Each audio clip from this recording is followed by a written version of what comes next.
Selamat pagi saudara-saudara, kita berjumpa kembali di dalam doa pagi di minggu yang baru ini. Mari kita berdoa sebelum kita merenungkan firman Tuhan pada hari ini. Mari kita berdoa. Ya Tuhan, setiap pagi kami menyerahkan hidup kami kepadamu, seperti bejana kosong yang siap diisi oleh-Mu, siap disapa oleh firman-Mu. Biarlah hari ini Tuhan, pengenalan kami terhadap Engkau sedikit bertambah dibanding dengan kemarin. Biarlah sikap dan perbuatan kami hari ini lebih baik daripada hari yang lewat. Bentuklah kami terus Tuhan, seturut dengan sabda-Mu, di dalam nama Tuhan Yesus Kristus. Amin.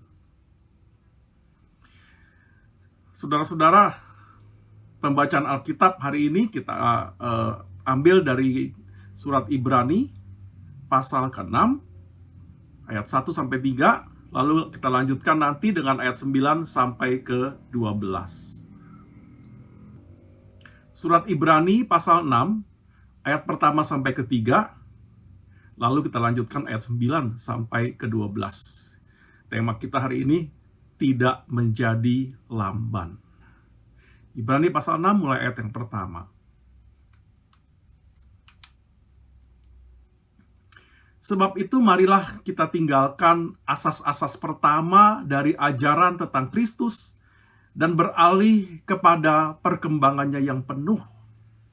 Janganlah kita meletakkan lagi dasar pertobatan dari perbuatan-perbuatan yang sia-sia, dan dasar kepercayaan kepada Allah, yaitu ajaran tentang pelbagai pembaptisan, penumpangan tangan, kebangkitan orang-orang mati, dan hukuman kekal.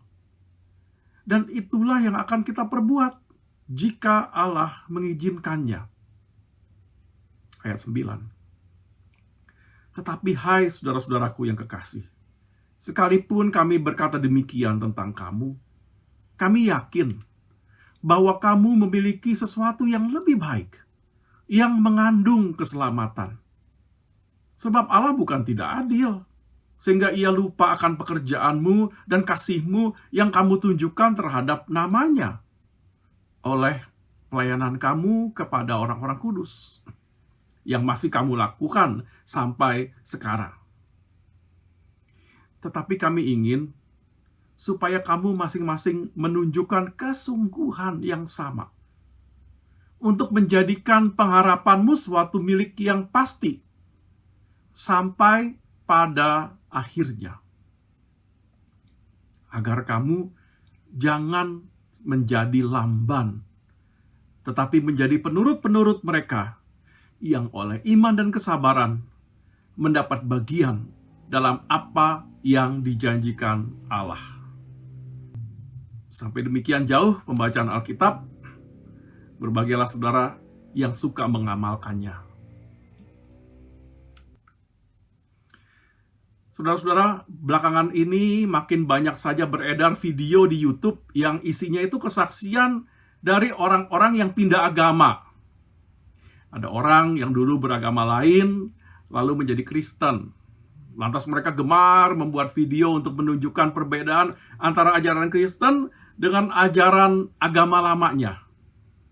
Intinya ingin menunjukkan betapa hebat, betapa unggulnya iman Kristen dibandingkan dengan agama yang dulu mereka anut, yang dianggap ajarannya tidak tepat, bahkan sesat. Di sisi lain, hal serupa juga dilakukan oleh mereka yang dulunya Kristen tetapi sekarang sudah pindah agama ke agama lain. Semuanya sama-sama bikin konten yang mengunggulkan agama barunya sembari mencela agama lamanya. Yang menyedihkan saudara, video-video seperti ini disukai orang. Penontonnya bisa puluhan ribu, bahkan ratusan ribu. Bagi penonton yang seagama, ketika menyaksikan tayangan seperti itu dianggap membangun iman. Sebaliknya bagi penonton yang agamanya dijelek-jelekan, tentu tayangan itu terasa sangat menjengkelkan, menyakitkan, dan dipandang sebagai sebuah penistaan. Saudara, menurut penulis kitab Ibrani, orang-orang yang sukanya memperdebatkan doktrin, meributkan soal ini benar, itu salah, sebenarnya belum mencapai kedewasaan iman. Mereka masih terjebak dalam euforia beragama. Baru mengenal kulitnya, belum memahami inti atau esensi dari hidup beriman itu. Maka penulis Ibrani menasihatkan kita di ayat pertama, marilah kita tinggalkan asas-asas pertama dari ajaran tentang Kristus dan beralih kepada perkembangannya yang penuh. Apa yang harus kita tinggalkan, saudara? Segala perdebatan sia-sia tentang hal-hal basic, mendasar, yang menyangkut doktrin atau ajaran-ajaran Kristen yang akhirnya cuma menimbulkan perdebatan, tapi tidak membangun. Di sini ditulis oleh penulis Ibrani, misalnya ada orang yang suka berdebat soal pembaptisan, mana yang sah, mana yang tidak. Ada juga yang mempersoalkan penumpangan tangan, siapa yang berotoritas untuk menumpangkan tangan, bagaimana caranya supaya itu menjadi ada kuasanya. Ada juga yang suka heboh membicarakan tentang akhir zaman, membahas apa yang akan terjadi pada saat kebangkitan orang mati misalnya. Juga soal hukuman apa yang akan diterima oleh mereka yang ada di luar Kristus. Dan dari dulu sampai sekarang soal-soal seperti ini memang selalu menarik minat orang untuk dibahas, untuk diperdebatkan. Seru. Apalagi kalau yang membahas pintar mengutip ayat Alkitab di sana-sini. Makin dibahas, makin orang-orang yang ikut itu merasa dirinya pintar, tahu banyak tentang firman Tuhan, mereka merasa bertumbuh. Padahal tidak. Sebab pengetahuan semacam itu tidak mengubah sikap dan kelakuan mereka sebagai orang beriman di tengah masyarakat. Itulah sebabnya penulis Ibrani meminta kita meninggalkan asas-asas pertama itu. Kalau dikatakan meninggalkan bukan berarti itu tidak penting. Oh, penting sekali kita memahami ajaran. Tetapi penulis Ibrani ingin mengingatkan agar kita jangan terus terpaku di situ-situ saja dengan soal-soal itu. Sebab itu cuma sebagian kecil dari apa yang perlu kita capai dalam hidup beriman. Penulis Ibrani mengajak kita meninggalkan hal itu lalu beralih katanya kepada perkembangannya yang penuh. Apa maksudnya? Di sini dipakai satu kata, teleiotes, artinya dewasa atau telah mencapai tujuan. Jadi kata berkembang secara penuh itu bukan menunjuk pada orang yang sudah punya pengetahuan lengkap, hebat tentang kekristenan. Melainkan kepada orang yang sudah memiliki karakter atau watak yang dewasa atau matang. Orang yang telah banyak belajar dari kesalahan-kesalahan masa lalunya. Lalu kemudian terus bebenah diri sehingga menjadi Kristen yang semakin bijak. Kalau bicara misalnya nggak asal ngomong tanpa mikirin perasaan orang yang diajak ngomong.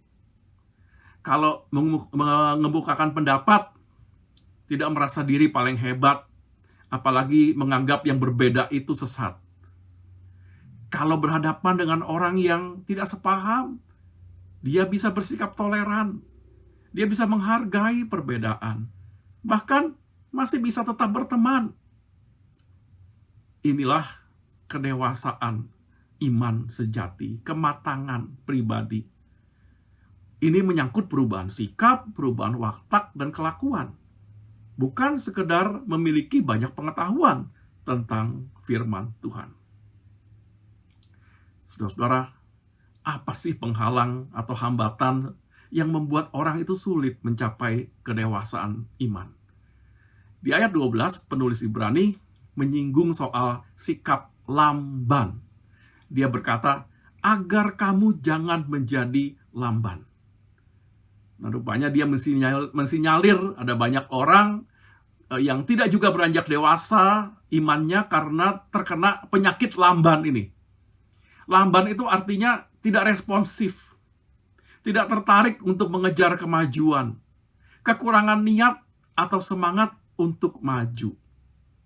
Bahasa Inggrisnya sluggish, enggan bebenah diri. Kenapa bisa begitu, saudara? Karena biasanya orang yang seperti ini itu tuh sudah merasa dirinya oke, sudah merasa dirinya cukup baik, sudah lumayan lah. Mungkin ia merasa pengetahuannya soal ajaran, soal kekristenan sudah cukup. Bahkan mungkin sudah bisa khotbah segala. Makanya ia menilai dirinya sudah mencapai kedewasaan iman. Padahal masih jauh banget, sebab sikap dan kelakuannya masih sama saja seperti dulu. Penilaian diri yang keliru inilah, saudara, yang membuatnya menjadi mandek, lamban, malas untuk introspeksi dan bebenah diri. Pernah ada seorang ibu curhat sama pendetanya. Dia berkata, "Pak, jujur ya, saya tuh kadang-kadang merasa nyesel suami saya sekarang jadi Kristen." Pendetanya tentu kaget, saudara, lalu mengatakan, "Loh, ini gimana ibu ini? Memang kenapa, Bu? Bukannya suami ibu tuh sekarang beberapa tahun terakhir ini sudah banyak kemajuan. Sejak dibaptis dia jadi rajin, ikut banyak kelas-kelas pembinaan, ada seminar-seminar dia ikutin, ada diskusi-diskusi, dia terlibat, malah ikutan kursus teologi bagi kaum awam segala." "Iya sih Pak, itu benar," kata si ibu. "Tapi dia masih suka aja tuh ribut di rumah, marah-marah, nggak karu-karuan. Sama persis seperti dulu. Cuma bedanya ini Pak, dulu kalau ribut, yang keluar dari mulutnya itu sumpah serapah. Sekarang kalau ribut, yang keluar dari mulutnya ayat-ayat Alkitab. Dulu kalau dia ngomong keterlaluan, saya balas, saya marahin dia. Tapi sekarang, kalau ribut saya nggak bisa ngomong lagi deh Pak. Soalnya sekarang, dia pinter ngotbain saya. Dia nyalah-nyalahin saya pakai ayat Alkitab, yang ini, yang itu. Nama Tuhan dibawa-bawa untuk menyalahkan saya.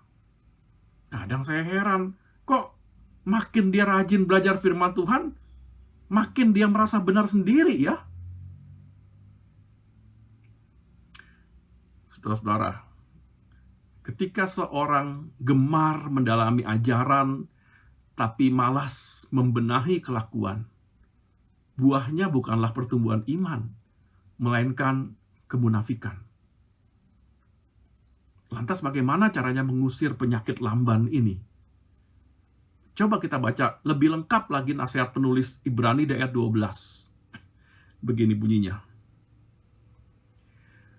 "Agar kamu jangan menjadi lamban, tetapi menjadi penurut-penurut mereka yang oleh iman dan kesabaran mendapat bagian dalam apa yang dijanjikan Allah." Jadi, kalau tidak mau menjadi lamban, kita diminta untuk menuruti, mengikuti, atau mencontoh kelakuan dari orang-orang yang di sepanjang hidupnya telah menunjukkan kedewasaan, kesabaran. Jadikanlah mereka sebagai acuan atau sebagai sumber inspirasi untuk mendorong kita mengubah kelakuan. Saya sendiri punya beberapa tokoh yang saya jadikan sumber inspirasi untuk bebenah diri.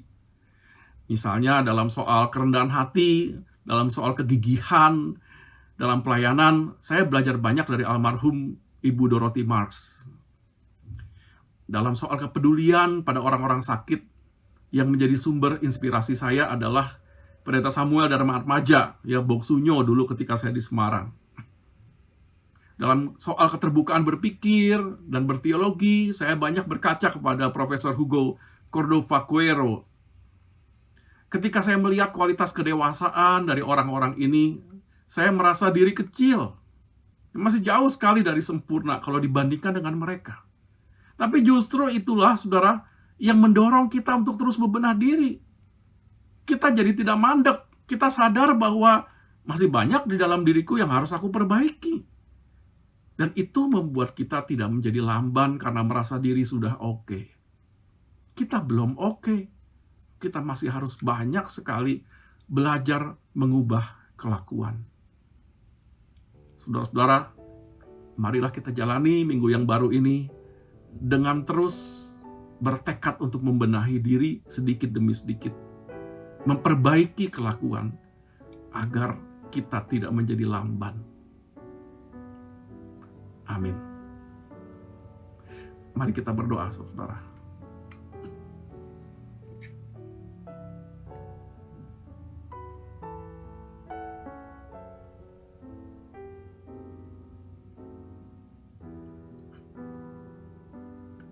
Ya Tuhan, dalam setiap hari yang baru, kami diberi kesempatan untuk bebenah diri, memperbaiki kelakuan. Tolonglah kami Tuhan untuk menggunakan kesempatan itu hari ini. Tolong kami untuk terus mengejar apa yang baik, sehingga kami tidak menjadi mandek, tidak menjadi lamban. Kami bersyukur kalau akhir-akhir ini situasi pandemi telah membaik dibandingkan dengan bulan Juli yang lalu. Kami terus memohon pertolongan-Mu agar ke depan ini situasinya terus membaik, supaya akhirnya kami dapat berhimpun kembali di gereja, agar anak-anak kami bisa dengan aman belajar di sekolah, agar masyarakat dapat mencari nafkah dan menjalani kesibukannya tanpa banyak halangan.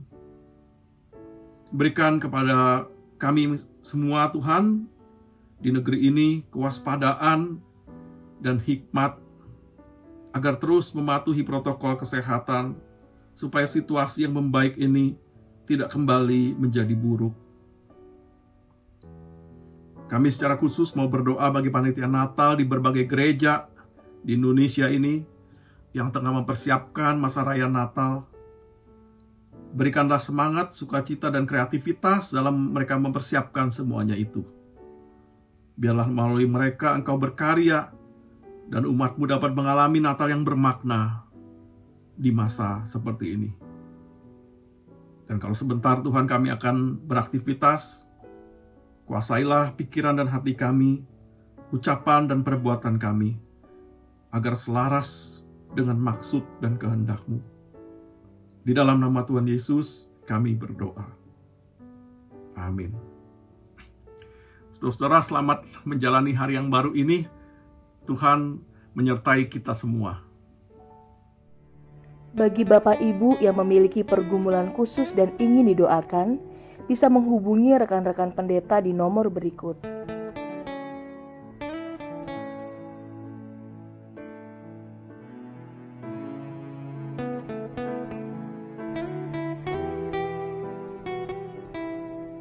Tuhan Yesus memberkati.